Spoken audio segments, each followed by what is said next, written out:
प्यारे सिक्ख्यार्थी अध्यापकों सत श्री अकाल। अज की क्लास में तुहाडा सब का स्वागत है। अज आपां कंस्ट्रक्टिव अप्रोच का दूसरा भाग करते हैं। पहले भाग दे विच आपां की कुछ किया है, इस दी definition, introduction, characteristics, principles, limitations and advantages, and which activities are used to teach with this approach. We have discussed its definition, characteristics, principles, advantages, limitations, and which different activities are used to teach by this approach. Today we will discuss its second part, in which mean the role of a teacher and role of a learner, and especially but is special in constructive classroom. Why constructive classroom is different from traditional classroom. These are the main points of today's lecture. Let us start. Role of a teacher. Constructive approach ਦੇ ਵਿੱਚ teacher ਦਾ ਕੀ role ਹੈ? ਜਿਵੇਂ ਕਿ ਮੈਂ ਤੁਹਾਨੂੰ ਪਹਿਲਾਂ explain ਕੀਤਾ ਕਿ ਇਹਦੇ ਵਿੱਚ ਜਿਹੜਾ ਟੀਚਰ ਹੈ ਐਜ਼ ਅ ਗਾਈਡ ਹੈ, ਐਜ਼ ਅ ਫੈਸਿਲਿਟੇਟਰ ਹੈ, ਨਾਟ ਐਨ ਇੰਸਟਰਕਟਰ। ਇੰਸਟਰਕਟਰ ਕੀ ਹੁੰਦਾ? ਜੋ ਇੰਸਟਰਕਸ਼ਨਸ ਦਿੰਦਾ, ਜੋ ਟ੍ਰੈਡੀਸ਼ਨਲ ਦੇ ਵਿੱਚ ਹੁੰਦਾ ਸੀ।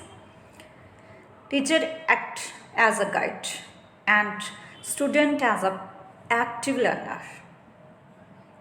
to create a collaborative problem solving environment. Teacher की करता है? Collaborative problem solving environment. ये की होंगे कट्ठे मिल के कोई प्रॉब्लम सॉल्व कर सकना। मतलब कोई क्वेश्चन बच्चों को देता, खुद सोचन, अपने नवे नवे आइडियाज़ देन, अपने views then.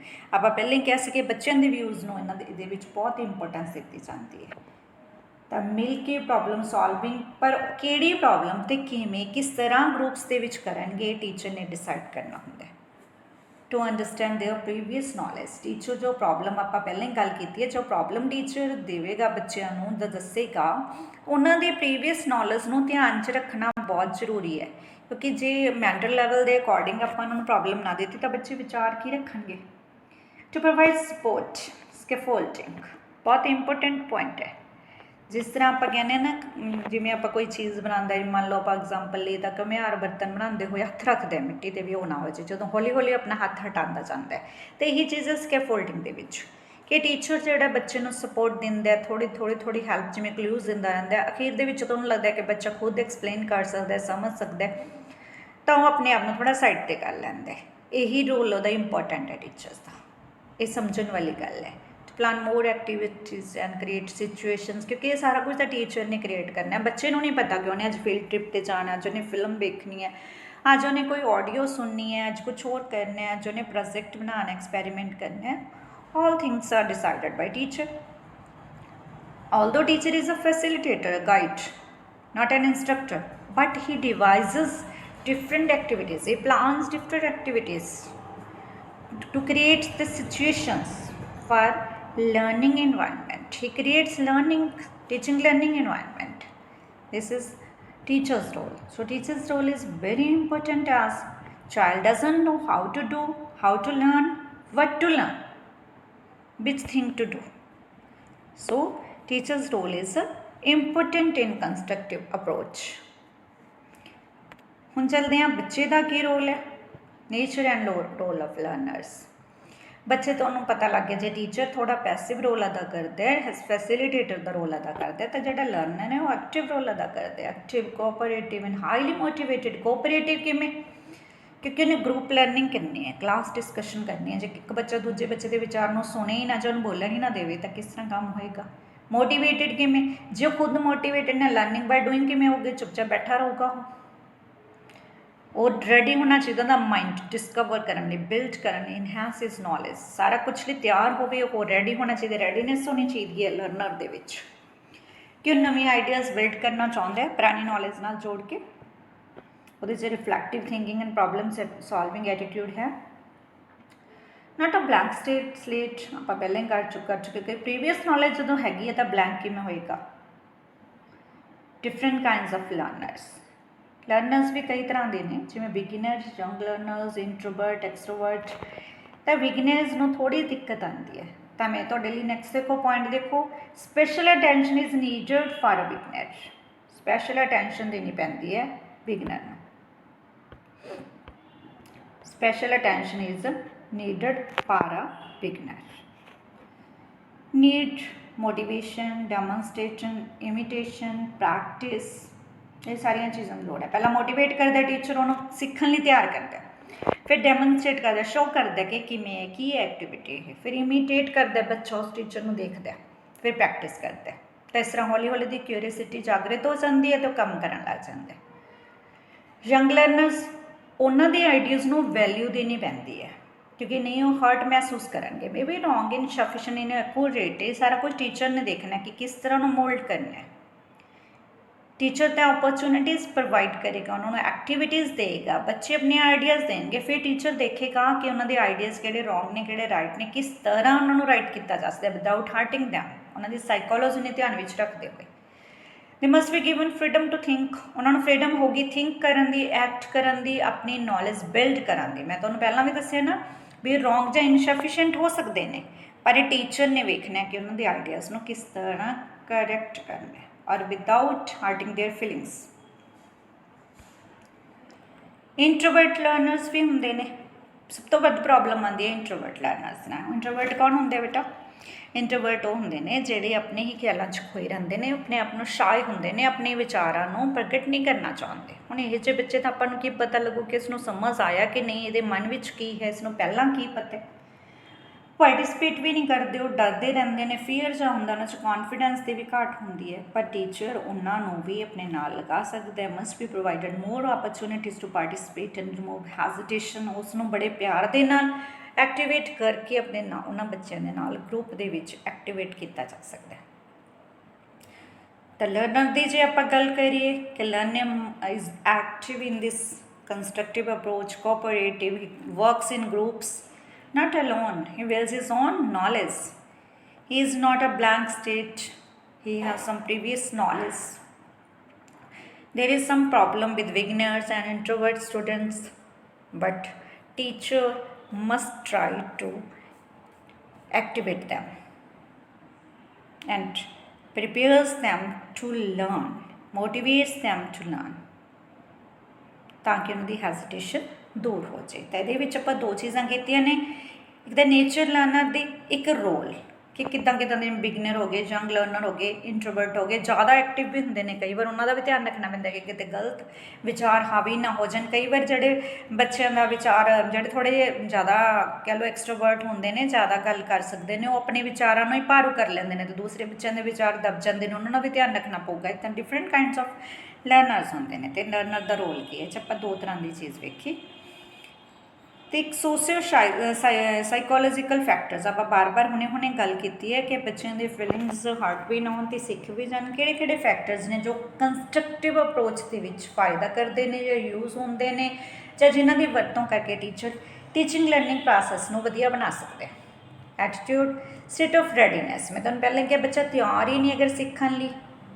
Aptitude, ability to learn, अपनी अपनी योग्यता होंगी है, पर आप उस एप्टीट्यूड को विकसित भी कर सकते हैं। भावें कि हर एक की योग्यता अपनी अपनी, कोई बच्चे ग्रामर वधिया सीख सकते, कोई बकैब वधिया सीख सकता है, कोई इंग्लिश वधिया बोल सकता है, कोई मैथेमैटिक्स या साइंस के वधिया होंगे, पर असीं वो थोड़ा बहुत वह हैल्प कर सकते हैं डिवेलप करने दे विच।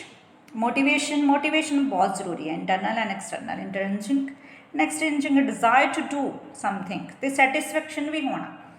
बच्चा खुद मोटिवेटेड है तो इस कंस्ट्रक्टिव प्रपोज के बहुत जल्दी सीखेगा। अगर वो खुद सैल्फ मोटिवेटेड नहीं भी, तो टीचर का रोल की है कि उसको मोटिवेट करे, उसको तैयार करे सीखने लिए, फायदे दसे कि आप जो कर रहे हैं वह की बेनीफिट है, क्यों कर रहे हैं आप, तो की मिलूगा उन्होंने। Need and level of aspiration, ये भी ये ही संबंधित है कि जो मैक्सीमम एफर्ट्स आप करांगे बच्चा भी और टीचर भी, तो कॉन्शियस एफर्ट्स, तो दोनों का प्राप्ति लैवल ज़्यादा होगा, क्योंकि टीचर को भी प्राप्ति तो उन्नी खुशी होंगी है जिन्हें बच्चे को। टीचर वालों भी मैक्सीमम एफर्ट होगी बच्चे को सिखाने की, बच्चे वालों भी मैक्सीमम एफर्ट होगी सीखने की, एक्टिविटीज़ के विच रोल प्ले करने की, काम करने की, तो वह ज़्यादा सीखेगा। इंपोर्टेंस दसनी पेगी उन्होंने, ये बड़ा मैटर करता है कि बच्चे को ये पता है कि इंपोर्टेंस की है second language, why to learn second language. ये बच्चे के अंदर ये चीज़ नहीं, वाई टू लर्न सैकेंड, मैं इंग्लिश सीखनी ही नहीं, मैंने इंग्लिश की लोड़ ही नहीं, दैन ही और she can not learn easily quickly.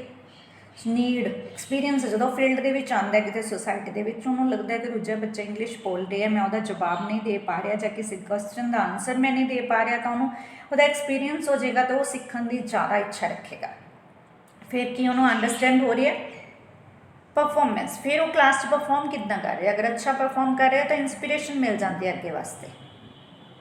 और inspire to learn more, teacher जो उन्होंने बार बार इंस्पायर करता है, बच्चा खुद भी जो करके सीखता तो इंस्पिरेशन उन्हें मिलती रहती है।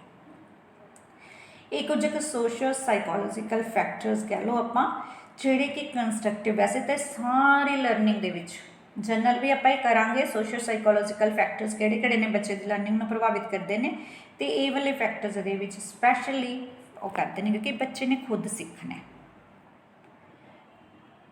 ਹੁਣ ਜੇ ਟੀਚਿੰਗ ਲਾਰਜ ਕਲਾਸਿਸ ਪਹਿਲਾਂ ਵੀ ਆਪਾਂ ਕੀਤਾ ਸੀ, ਥੋੜਾ ਕੰਮ ਔਖਾ ਹੈ, ਕਾਸਟਲੀ ਵੀ ਹੈ, ਟਾਈਮ ਕੰਜ਼ਿਊਮਿੰਗ ਵੀ ਹੈ, ਤੇ ਵੱਡੀਆਂ ਕਲਾਸਾਂ ਨੂੰ ਟੀਚਰ ਕਿਵੇਂ ਟੀਚ ਕਰੇ। ਜਿਵੇਂ ਇੰਡੀਅਨ ਕੰਸੈਪਟ ਆਫ ਕਲਾਸਰੂਮਸ ਦੇ ਵਿੱਚ ਇੰਡੀਅਨ ਕਲਾਸਰੂਮਸ ਵੱਡੇ ਹੁੰਦੇ ਨੇ, ਭਾਵ ਕਿ ਜ਼ਿਆਦਾ ਬੱਚੇ ਦੇ ਨੰਬਰ ਆਫ ਸਟੂਡੈਂਟਸ ਜ਼ਿਆਦਾ ਨੇ, ਪਾਪੂਲੇਸ਼ਨ ਜ਼ਿਆਦਾ ਹੈ, ਕਲਾਸਰੂਮਸ ਦੀ ਕਮੀ ਹੋਣ ਕਰਕੇ ਲਗਾ ਲਓ, ਟੀਚਰਸ ਦੀ ਕਈ ਵਾਰ ਘੱਟ ਹੋਣ ਕਰਕੇ ਜ਼ਿਆਦਾ ਬੱਚਿਆਂ ਨੂੰ ਐਟ ਅ ਟਾਈਮ ਟੀਚ ਕਰਨਾ ਪੈਂਦਾ ਹੈ। ਇਹਦੇ ਵਿੱਚ ਇੰਡੀਵਿਜੂਅਲ ਅਟੈਂਸ਼ਨ ਵੀ ਦੇਣੀ ਪੈਂਦੀ ਹੈ, ਤਾਂ ਉਸ ਨਾਲ ਟੀਚਰ ਕਿਸ ਤਰ੍ਹਾਂ ਕਰੇਗਾ। ਲਾਰਜ ਕਲਾਸਿਸ ਨੂੰ ਇੱਕ ਸ਼ਾਰਟ ਨੋਟ ਅਲੱਗ ਤੋਂ ਬਣਦਾ ਕਿ how is it possible to teach large classes in constructive approach. ਇਸ ਲਈ ਮੈਂ ਤੁਹਾਡੇ ਲਈ ਇਹਦੇ ਵਿੱਚ ਦੱਸਿਆ it is a difficult task but needs careful planning. Careful planning ਦੇ ਨਾਲ ਡਿਫਿਕਲਟ ਟਾਸਕ ਵੀ ਅਚੀਵ ਹੋ ਸਕਦਾ ਹੈ। ਮੇਕਿੰਗ ग्रुप बनाने, first discussion in group, then sharing with other groups and in whole class. ध्यान नाल समझो, ग्रुप बनाते टीचर ने, फिर पहला तो ग्रुप दे विच डिस्कशन करनगे बच्चे आपस दे विच,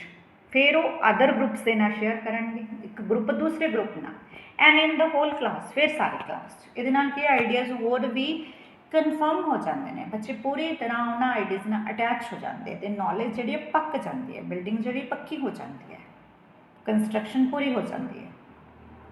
तो इस डिफिकल्ट टास्क को अचीव करने लिए टीचर का रोल ज़्यादा इंपोर्टेंट हो जाता है कि किस तरह वो एक्टिविटीज़ के ग्रुप्स का ध्यान रख के किमें काम करता है। ICT can help.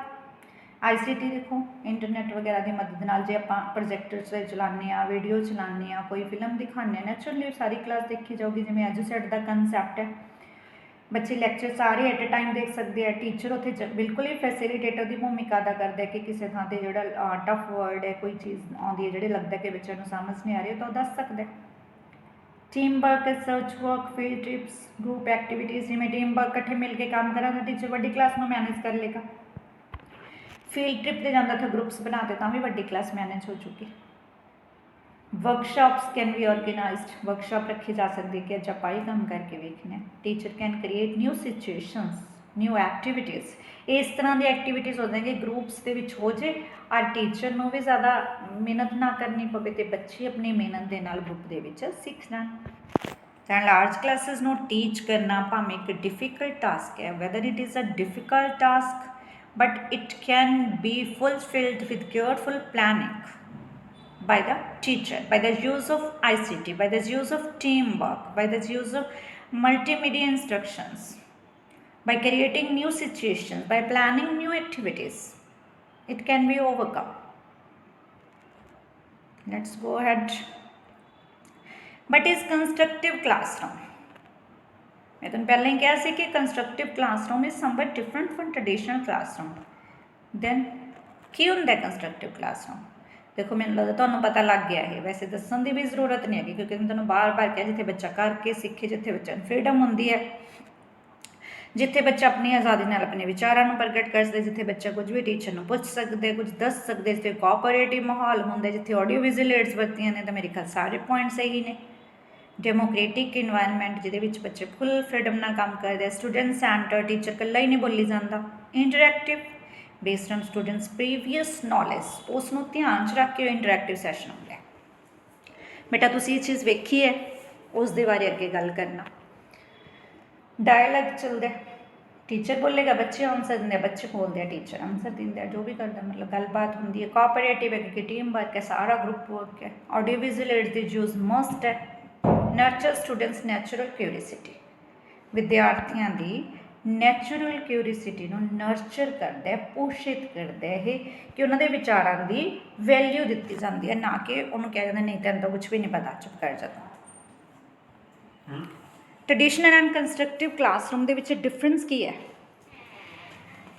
ਤਾਂ ਡਿਫਰੈਂਸ ਵੀ ਆਪਣੇ ਆਪ ਪਤਾ ਲੱਗ ਗਿਆ, ਕਿਉਂਕਿ ਟ੍ਰੈਡੀਸ਼ਨਲ ਕਲਾਸਰੂਮ ਬਾਰੇ ਵੀ ਆਪਾਂ ਕਰ ਚੁੱਕੇ ਹਾਂ ਪਹਿਲਾਂ, ਜੋ ਅਪਰੋਚਸ ਕੀਤੀਆਂ ਜਾਂ ਹੋਰ ਮੈਥਡਸ ਕੀਤੇ ਨੇ, ਜਾਂ ਆਪਾਂ ਨੂੰ ਵੈਸੇ ਹੀ ਪਤਾ ਜਦੋਂ ਆਪਾਂ ਕਰਦੇ ਹਾਂ ਟ੍ਰੈਡੀਸ਼ਨਲ ਅਤੇ ਕੰਸਟਰਕਟਿਵ। ਦੇਖੋ ਹੁਣੇ ਆਪਾਂ ਗੱਲ ਕੀਤੀ ਸੀ ਕਿ ਇਹਦੇ ਵਿੱਚ ਬੱਚਾ ਗਰੁੱਪਸ ਦੇ ਵਿੱਚ ਕੰਮ ਕਰਦਾ ਹੈ, ਪਰ ਟ੍ਰੈਡੀਸ਼ਨਲ ਦੇ ਵਿੱਚ ਤਾਂ ਬੱਚਾ ਇਕੱਲਾ ਕੰਮ ਕਰਦਾ ਸੀ, ਸੁਣਦਾ ਹੈ, ਆਪਣੀ ਕਾਪੀ 'ਤੇ ਨੋਟ ਕਰਦਾ ਹੈ, ਯਾਦ ਕਰਦਾ, ਸਾਰਾ ਕੁਝ ਬੱਚੇ ਦਾ ਅਲੋਨ ਵਰਕ ਹੈ, ਰੋਟ ਮੈਮੋਰਾਈਜੇਸ਼ਨ ਬੱਚੇ ਦਾ ਇਕੱਲੇ ਦਾ ਕੰਮ ਹੈ। ਪਰ ਇਸ ਤੋਂ ਉਹਨੇ ਗਰੁੱਪ ਦੇ ਵਿੱਚ ਕੰਮ ਕਰਕੇ ਵੇਖਣਾ। ਉਹਦੇ ਵਿੱਚ ਟੀਚਰ ਇਨਫੋਰਮੇਸ਼ਨ ਦਿੰਦੇ ਸੀ, ਇਹਦੇ ਵਿੱਚ ਬੱਚਾ ਪੈਸਿਵ ਇਨਫੋਰਮੇਸ਼ਨ ਨਹੀਂ ਲੈਂਦਾ, ਉਹ ਬਲਕਿ ਪ੍ਰੀਵੀਅਸ ਨੌਲੇਜ ਦੇ ਨਾਲ ਜੋੜਦਾ ਉਸਨੂੰ, ਪ੍ਰੈਜੈਂਟ ਇਨਫੋਰਮੇਸ਼ਨ, ਫਿਰ ਉਹ ਨੌਲੇਜ ਬਿਲਡ ਕਰਦਾ, ਆਪਣਾ ਆਈਡੀਆ ਫਾਰਮ ਕਰਦਾ। ਪਹਿਲੇ ਜਿਹੜੇ ਟ੍ਰੈਡੀਸ਼ਨਲ ਕਲਾਸਰੂਮ ਦੇ ਵਿੱਚ ਸਟੂਡੈਂਟ ਨੂੰ ਬਲੈਂਕ ਸਲੇਟ ਮੰਨਿਆ ਜਾਂਦਾ ਸੀ, ਪਰ ਇੱਥੇ ਤਾਂ ਨਹੀਂ ਬਲੈਂਕ ਸਲੇਟ ਮੰਨਿਆ ਜਾਂਦਾ। ਆਪਾਂ ਕਹਿੰਦੇ ਕਿ ਪਹਿਲਾਂ ਨੌਲੇਜ ਹੈਗੀ ਹੈ, ਪ੍ਰੀਵੀਅਸ ਨੌਲੇਜ ਹੈ, ਅਤੇ ਉਸ ਨੌਲੇਜ ਦੇ ਨਾਲ ਜੋੜ ਕੇ ਉਹ ਨਵੀਂ ਨੌਲੇਜ ਬਣਾਏਗਾ, ਐਜ਼ ਅ ਥਿੰਕਰ, ਮਤਲਬ ਸੋਚੇਗਾ ਬੱਚਾ। ਰੋਟ ਮੈਮੋਰਾਈਜੇਸ਼ਨ ਹੁੰਦੀ ਸੀ ਪਹਿਲਾਂ, ਇਹਦੇ ਵਿੱਚ ਤਾਂ ਬਿਲਕੁਲ ਹੀ ਨਹੀਂ, ਕਿਉਂਕਿ ਲਰਨਿੰਗ ਬਾਈ ਡੂਇੰਗ ਹੈ, ਐਕਟੀਵਿਟੀਜ਼ ਕਰਕੇ ਅੰਡਰਸਟੈਂਡ ਕਰਦਾ ਉਹ ਬੱਚਾ। ਡਾਇਰੈਕਟ ਇੰਸਟਰਕਸ਼ਨ, ਟੀਚਰ ਖੁਦ ਇੰਸਟਰਕਸ਼ਨ ਦਿੰਦਾ ਸੀ, ਇੰਸਟਰਕਸ਼ਨਸ, ਇਹ 'ਚ ਤਾਂ ਇੰਸਟਰਕਸ਼ਨਸ ਹੈ ਹੀ ਨਹੀਂ, ਐਕਟੀਵਿਟੀਜ਼ ਹੈ, ਟੀਚਰ ਸਿਰਫ ਦੱਸਦਾ ਕਿ ਐਕਟੀਵਿਟੀ ਕਿਵੇਂ ਕਰਨੀ ਹੈ।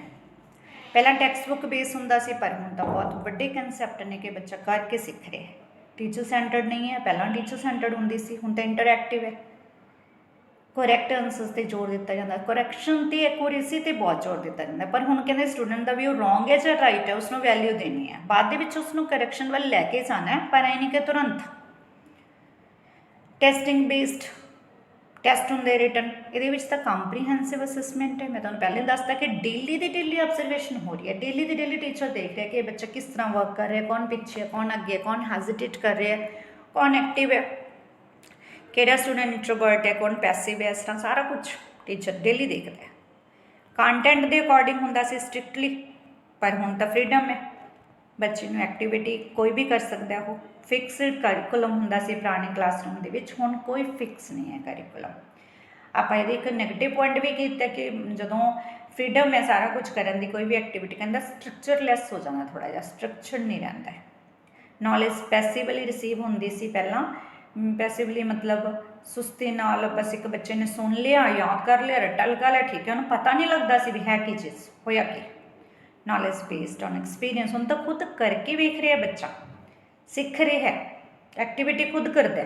ਮੰਨ ਲਓ ਕੋਈ ਚੀਜ਼ ਬਣਾਉਣੀ ਹੈ, ਆਪਣੇ ਹੱਥ ਨਾਲ ਉਹਨੇ ਬਣਾਈ ਤਾਂ ਉਹਨੂੰ ਸਾਰਾ ਪਤਾ ਲੱਗ ਜਾਊਗਾ। ਕੋਈ ਪੇਂਟਿੰਗ ਹੀ ਹੈ, ਕੋਈ ਡਰਾਇੰਗ ਹੀ ਕੀਤੀ ਹੈ, ਉਸਨੇ ਸ਼ੀਟ ਦੇ ਉੱਤੇ ਲਿਖਿਆ ਸਕੈਚ, ਉਸਨੂੰ ਪਤਾ ਹੈ ਸਕੈਚ ਕੀ ਨੇ, ਡਰਾ ਕਿਵੇਂ ਹੁੰਦਾ ਹੈ ਪੈਨਸਿਲ ਨਾਲ, ਤਾਂ ਕੰਸੈਪਟ ਕਲੀਅਰ ਹੋ ਗਿਆ।